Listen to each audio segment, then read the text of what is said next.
से आप migraine patients. आंकड़े देखें तो 2019 के दौरान देश में कुल 48.8 करोड़ लोग माइग्रेन और तनाव जैसे मानसिक विकारों का शिकार थे। Migraine. Today I am going to talk about migraine, a disease which millions suffer, but nobody generally talks about the root causes of this disease. Namaste. I am Dr. Preeti Nanda Sibbal, and let's talk about migraine today. Actually, let's talk about areas from which migraine can start, जो आज तक आपको किसी ने बताया ही नहीं है. सबसे पहले अगर हम देखते हैं तो migraine is not a brain issue. It's a whole body issue. Gut, liver, hormones, all could be playing a role in you having migraine, right? Gut.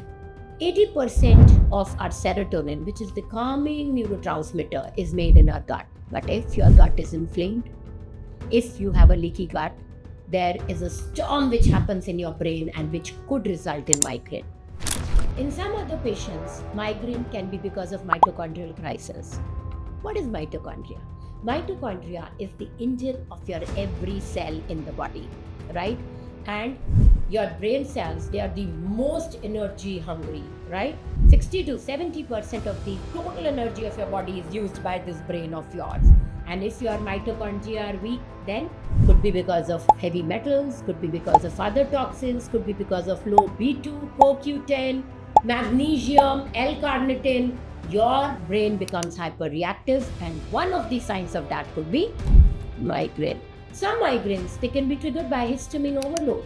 I see histamine at the point of 5,000, 7,000 in my patients who have RA or autoimmunity, and also in migraine patients. Why does it happen? Fermented foods, wine-aged cheese, healthy tomatoes, they all can trigger histamine overload, and this can also happen because of dioenzyme deficiency, which is an enzyme which helps metabolize histamine. And when the histamine is high, it triggers inflammation and hence migraine. A lot of people would say that estrogen dominance is the cause of migraine.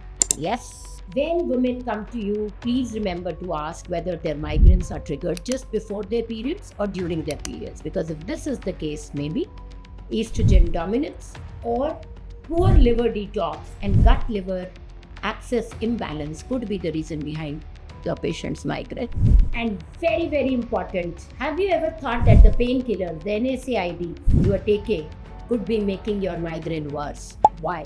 Because they actually make your gut lining leaky, they actually increase the inflammation, and hence your migraine episodes might be increasing because of the painkillers you are taking. God. If this is so, then what should you do to find the cause of migraine and then get rid of it?